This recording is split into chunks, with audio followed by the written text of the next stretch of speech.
les marchés financiers avec IG Markets, CFD Trading. Bonjour, c'est Gilles du site boursicoté.com. Voici l'analyse technique des principales paires de devises du marché Forex, ainsi que l'analyse de l'or et du pétrole pour les matières premières. Nous sommes aujourd'hui le mercredi 3 octobre 2012 et sur l'euro-dollar, nous avons une stabilisation, pas de mouvement. On a eu un range ici relativement serré avec une zone de point bas proche des 1,2880, puisque nous avons ici une zone à 1,2878. Et une zone de point haut ici sur les 1,2938, donc bon, peu d'oscillation sur cette paire de devises. D'ailleurs, on voit aussi qu'on a les bandes de Bollinger qui sont vraiment passées neutres. Au niveau des indicateurs, on est neutre aussi. Donc pour l'instant, on a bien ici cette fin de consolidation. Je vous indiquais ici une phase d'affaiblissement avec une attaque ici de la bande de Bollinger supérieure. On est revenu marquer un point bas, mais vous voyez que depuis on oscille. Bon, alors au début je pensais qu'on allait un petit peu rebondir, mais pas du tout, puisqu'on reste ici coincé par contre entre la moyenne mobile 20 exponentielle et la bolle supérieure, ce qui aurait une orientation plutôt haussière. Mais on n'a pas de réelle cassure des précédents points hauts ici. On aurait une cassure ici des 1,29, 70, 75. Ça serait intéressant puisque ça relance un petit peu la dynamique haussière, mais là pas du tout. Hier on est juste venu marquer un point haut ici sur 1,2968 et puis ensuite on est redescendu se récupérer ici sur ces 1,2880. Donc pas grand chose à dire sur l'euro-dollar. Bon, pas terrible en ce moment pour prendre des grands mouvements sur cette paire de devises. En attente d'un retour de volatilité et surtout d'une tendance, puisque là il n'y a pas grand chose à espérer d'un tel mouvement. Au niveau du câble, par contre, paire livre sterling contre dollar américain, nous avons une cassure finalement de ce support que nous avions replacé. Donc ici, la configuration est relativement propre. On a une phase de hausse ici avec une montée dynamique ici, une accélération, et puis une phase de stabilisation suivie d'une cassure. Donc on est revenu ici se récupérer sur le support, c'est ce que je vous indiquais ces deux précédents jours, mais aujourd'hui nous avons cassé ici. Alors, vous voyez qu'on était bien, je vous évoquais hier un quasi triangle que nous avions sur cette paire. Alors on peut même aussi découvrir certaines formes de drapeau, si on regarde un petit peu au niveau de ces plus hauts, on a quasiment une parallèle avec cette zone de support ici, et puis donc de toute façon, quel que soit le triangle ou le drapeau, vu que l'entrée se faisait par le haut, il était normal qu'on ait une sortie par le bas, puisque ces deux figures sont des figures de continuation. Donc on est revenu ici, on a accéléré, donc vous voyez, là c'est une réelle cassure, puisqu'on a la zone ici où on reste au-dessus, et puis on sort comme ça, et puis ensuite on accélère. Donc là la cassure est relativement propre techniquement. On est venu se récupérer aux alentours des 1,60, 1,60-80. Donc là, on est vraiment dans un mouvement de cassure baissière. Donc par contre, on est déjà en survente. Vous voyez, au niveau des oscillateurs, il nous reste de la dynamique au niveau de la MACD, mais on est déjà en survente sur cette phase. Donc clairement, on est orienté à la baisse. Le placement des cours entre cette moyenne mobile ici et la bande de Bollinger inférieure ne trompe pas. Et au vu de cette cassure ici, si on s'éloigne un petit peu et que l'on prend une vue, je dirais, plus moyen terme, on peut très bien ici tracer un Fibonacci en prenant donc le point bas juste avant la tendance et en reprenant ce point haut, et on voit que cette zone de cassure correspond avec une cassure du 23,6. Si on se rapproche ici, on voit bien qu'on était venu ici en support de cette zone des 23,6% en retracement de Fibonacci. Alors vous savez comment j'interprète moi personnellement ce retracement. Tant que l'on ne l'a pas cassé ici, on ne peut pas vraiment dire qu'il y a consolidation. Par contre, vous voyez, on est venu ici tester cette zone, on est remonté légèrement, et ensuite on a cassé, et là on trouve une dynamique. Donc là, clairement, on rentre dans une phase de consolidation moyen terme, et donc le premier retracement se trouve ici aux alentours des 1,5984. Donc ça sera le prochain objectif. Donc vous voyez qu'ici, le support qui est en train de céder laissera place au support suivant à 1,60,25, pardon, 1,6025, puisque la virgule se trouve après le 1. Mais l'objectif ici en termes de retracement le premier objectif se situe à 1,5984. Donc voilà pour cette paire de devises. Alors invalidation de ce mouvement en cas de dépassement haussier des 1,6190. On continue avec le dollar yen, donc le dollar yen qui reste orienté à la hausse. On est toujours ici calé entre ces deux, entre cette moyenne mobile et cette bande de Bollinger. Donc le signal de retournement est venu ici sur cette phase vendredi, ensuite on est revenu chercher la moyenne mobile 20 exponentielle, vous voyez ça a été très fugitif, et puis ensuite on est monté, donc vraiment un mouvement très propre, tel que je vous le décris dans le setup du trading en tendance, hein. Donc pour ceux qui ne connaissent pas ce setup, je vous invite à venir sur le site, hein, sur le moteur interne, vous tapez trading en tendance et vous devriez tomber sur un webinaire, hein, qui est en accès gratuit, qui vous explique un petit peu les termes de cette technique. On me demande souvent, hein, pour les gens qui n'étaient pas à ce webinaire qui maintenant commence à dater un petit peu, mais vous voyez que les paramètres sont toujours bien vus, puisque on a clairement ici donc phase baissière, on a ici un signal de retournement avec test de la bolle supérieure, on vient chercher ici une phase de consolidation, donc ici on a un signal d'entrée vu qu'on est en phase de retournement, et ensuite on se laisse porter, donc on a pu financer, pour ceux qui financent, au premier contact de la bolle qui correspond à la zone de plus haut, donc au niveau de cette phase ici dynamique, et ensuite on peut laisser couler la tendance. Là pour ceux qui sont restés sur ce signal, eh bien on est clairement bien orienté, puisque la plus-value commence à être plus que correcte, même si la volatilité n'est pas très forte sur cette paire de devises.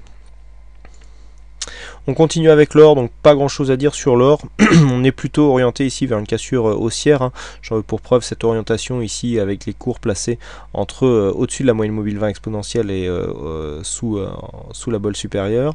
Donc pour l'instant pas de tendance réelle, on continue à osciller ici autour de 1777, mais pas de réelle tendance. Donc on aurait des signaux de cassure possibles en cassant ici les 1784 $ l'once, donc on attendra une cassure effective, hein, puisqu'on a beaucoup de faux signaux à la hausse en ce moment sur l'or. Il faut dire que l'on vient ici d'une tendance haussière relativement longue, donc on n'a pas eu de réelle consolidation. Donc ici les tentatives de cassure arrivent, mais on sait que pour avoir une tendance relativement propre, il faut avoir une phase de consolidation, hein, qui permet à certains, tous ceux ici qui ont leur plus-value, et bien en général c'est des déclenchements de prise de profit qui provoquent cette consolidation, et donc cette consolidation permet donc de réactiver la tendance, puisque d'autres investisseurs se placent dans la phase de consolidation et donc permettent de redynamiser la phase haussière. Mais bon, l'or est beaucoup plus exposé au contexte macroéconomique et au géopolitique, et donc il doit y avoir des déclencheurs qui viennent aussi de l'extérieur. Donc quoi qu'il en soit, là, sans déclencheur, eh bien nous sommes dans une phase d'attente ici, hein, puisque tant que nous sommes entre 1763 et 1788 $ l'once, eh bien il n'y a pas de signal, donc phase ici d'attente en range, et donc tendance neutre sur le métal jaune. Et enfin on termine donc avec le WTI. Donc sur le WTI, il y a eu un beau signal aujourd'hui, hein. Je vous expliquais tout à l'heure les signaux de trading. Donc pour l'instant on va passer à l'analyse en 4 heures. Donc hier je vous disais qu'on était plutôt orienté à la hausse, même si c'était stable, mais qu'il faudrait confirmer par une cassure ici des 93,20. Bon, bah, cette cassure n'est pas intervenue, on est repassé sous la moyenne mobile 20 exponentielle, et puis hop on a accéléré aujourd'hui. Grosse phase ici d'exagération qui est en train d'être reprise, mais comme je le disais sur le chat, hein, l'exagération marche beaucoup moins sur les commodities, mais on voit ici que, eh bien, on est revenu directement chercher ici le support des 88-95 $ le baril, donc le WTI qui a perdu quasiment 300 points, hein, sur cette seule séance. On est quand même survendu en unité de temps 4 heures, même s'il reste un peu de potentiel sur la MACD, mais on voit clairement que la tendance ne s'est pas encore orientée vraiment à la baisse, hein, puisqu'on a pour l'instant donc une phase de baisse avec consolidation ici quasiment sur les 38,2%. On revient ici chercher, mais la cassure n'est pas effective. Alors par contre, le fait d'avoir une cassure effective comme ça, si on trace le Fibo justement de cette phase de consolidation, eh bien nous avons un objectif intéressant, hein. Donc je vous rappelle comment utiliser les extensions. Donc dans le cadre d'un retracement en 38,2, on trace donc des Fibonacci sur la phase de consolidation, et lorsque l'on décale, alors oui, alors ça c'est un gros problème. Voilà, hop, on supprime, voilà, ce dernier retracement. Lorsque l'on décale ici le graphe, voilà, on a une extension de Fibonacci ici qui nous donne 86,25 qui est l'objectif en cas de cassure effective de cette zone. Hein, donc il faudra surveiller ce retracement, on va le laisser, et en cas de cassure, eh bien, on pourra venir jouer ici l'objectif à 86,25 avec un stop donc qui se place sur le 61,8. Hein, donc on a un ratio relativement intéressant, et en plus on est dans le sens de la dynamique. Hein, donc ici, pour ceux qui veulent jouer les retracements de Fibonacci, en cas de cassure, ça peut être un signal très intéressant à jouer. Et puis, comme je vous parlais tout à l'heure du setup de trading en tendance, eh bien, je vous fais un petit récapitulatif donc du signal que j'ai joué aujourd'hui. Donc, on a eu ici une petite cassure sur le WTI, hein, puisqu'on était précédemment donc sur une phase ici de range. On sort ici, on a un squeeze hein, qui nous est, voilà, les bandes de Bollinger ici qui sont très rapprochées. On sort du squeeze par une dynamique baissière, et lorsque on se rapproche de la dynamique baissière, alors là, on va essayer d'élargir un peu le graphe. Voilà, donc on avait cette configuration ce matin, hein. Le graphe était beaucoup moins étiré.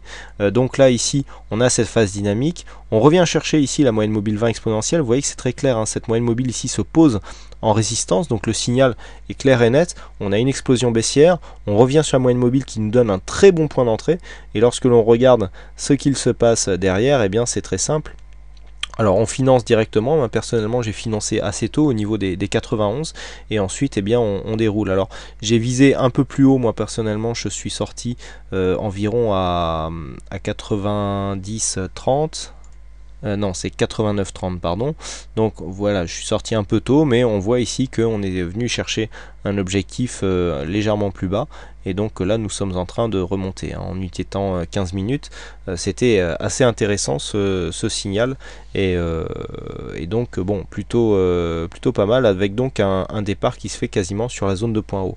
Hein, donc comme je le disais sur le précédent sous-jacent, ce webinaire est toujours disponible et en libre accès donc sur le site. Hein, vous tapez trading en tendance sur le moteur du site hein, et vous arriverez normalement sur ce webinaire qui est donc diffusé en vidéo.